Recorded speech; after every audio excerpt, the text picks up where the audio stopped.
around campus, even if it is entertainment, even if it is a certain singer or band or whatever it might be. Maybe that's a better way to spend your money. But so I still don't know. Senator Redding. I just kind of wanted to, in response to what Senator Post said, I know like the UPC members work really hard to get some great accents. Oftentimes they are told, you know, that they give verbal confirmation and they go get back on their word, and that it changes several times so that they keep working for these great groups. And oftentimes plans fall through, which is not usually their fault. So I just wanted to point that out, that they work really hard on that. But at the same time, I think that we also need to reach out to other students that may not be your typical students. Reach out to our international students. Reach out to these people that want this type of culture. I don't know, reach out to the dorms, the dining halls. I just think that would be another appropriate way. Senator Hamilton.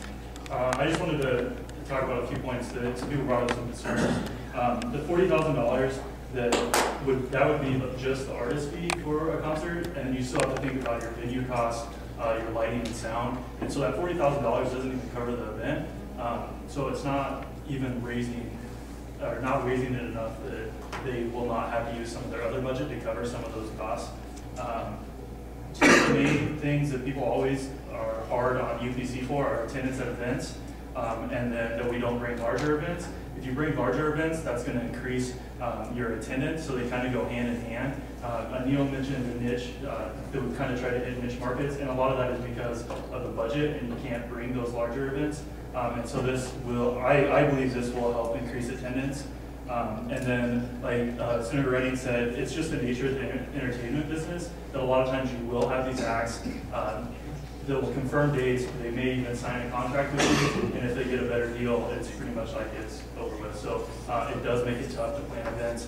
And somebody was asking events that they have planned for next semester. A lot of times you don't even know until the semester of the event if you're actually going to be able to bring that person or not. So you may be going to your second or third choice a lot of times because of the nature of the entertainment business.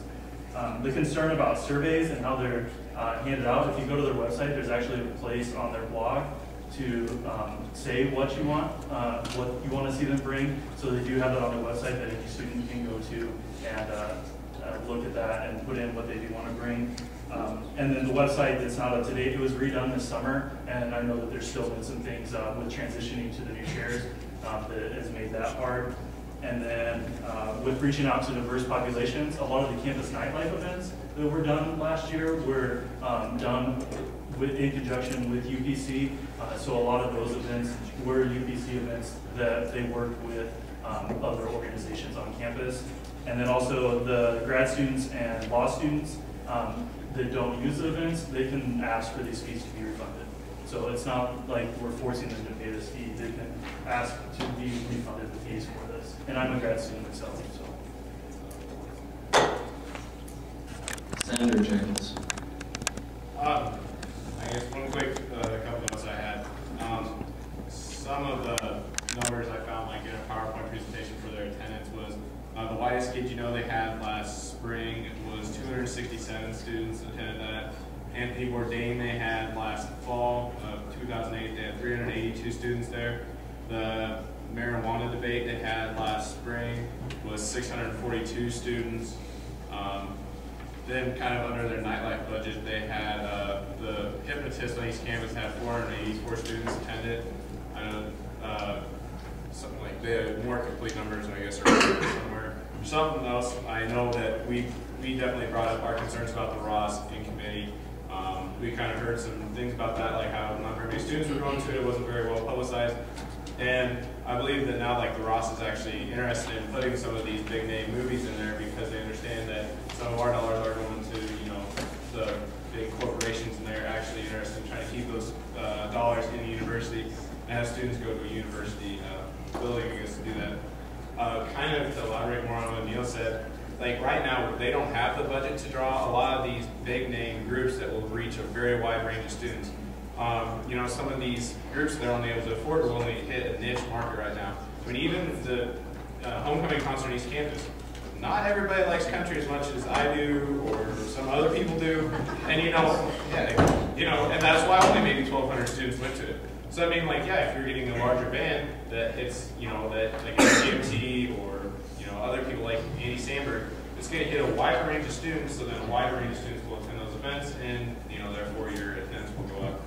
And I guess this is kind of just a random question. How much does it cost to rent the Pershing for a concert? 10,000. 10,000. So there's another part of your cost that's going to be in there too. So if you're talking a $40,000 artist plus $10,000 thing, that's around $50,000 already. So I mean, if things do get expensive, and like I know they were kind of joking, like someone like John Mayer or something like that was around $250,000, $500,000 to bring in. So I mean, yeah, it's a long ways to get to like bringing in huge names like that. But this I believe is a step in the right direction. Senator Peterson. Can I yield UPC some time? Yeah. Yeah, well, I just wanted, I guess, to talk about some of the concerns that I've been hearing from people. And I think it's important to understand where UPC is coming from with the events that we're currently doing now with the budgets that we have. People have been talking a lot about the porn debate, and that cost us, you said it was $13,000, as opposed to, Sam Bean's Iron and Wine, who I think was 25 or 30 at the time, and they brought up close to the same amount of people. And you ask, like, why is that? Well, Ron Jeremy is a porn star. He's controversial. He's going to get a ton of people there, whether we advertise for it or not. So advertising is something that we're working to boost right now, but you also have to realize that certain names are going to carry a certain amount of weight no matter what you do to promote that event. Another thing that you were talking about is reaching new demographics and different demographics.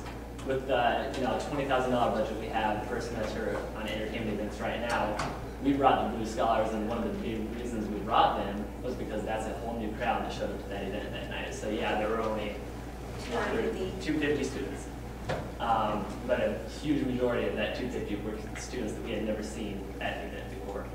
So we have to constantly balance between how much are we spending to get the huge masses of people to these shows, and how much are we going to spend on getting new groups that have never been to our show before at all.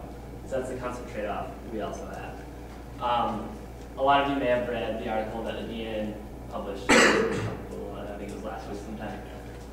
And one of the things they said in there that I'm sure was true was that the University of whatever brought Alan Jackson for like $500,000. We got 19,000 students there. They made up all of that money. But we don't have the opportunity to bring 19,000 students because we don't have the $500,000 initially to spend on getting those groups. Like Jay said, the higher amount of money that we have to spend on bringing these groups, the more kids are going to be showing up for them. So they do go hand in hand, and we're never going to have the opportunity to give the students that all of you want to see showing up to our events, without this increase in budgets. So I think that's all I had to say. Thank you. Senator Peterson is all. Yeah. Senator Post. I was just going to call the question. Second. Okay, there is one individual who is still on the list who has not spoken yet. Actually, there are two. It has been moved and seconded for the previous question. That was for everybody's knowledge that there's now two people on the list who have not spoken. With that, this is non-debatable, so we will move into a vote. It takes 2/3, correct? So we will do you have a question about the motion? Yes, who's the second? I was on top. I am. Yeah. Okay, so with that said, I will be stepping down if this doesn't pass. So will all those who agree with the previous question, which would bring us into a vote on appropriation bill number 3, please signify by raising your right hand. Does everybody understand? Does anybody not understand? I'm sorry. Vote yes, ends debate. Yes. Okay. Vote yes, ends debate. Everybody who wishes to end debate, please raise your right hand. Wish your hand raised. Okay. Keep them up, please.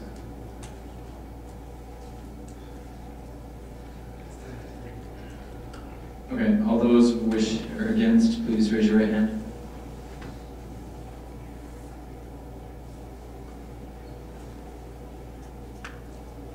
And all those wishing to abstain, the same.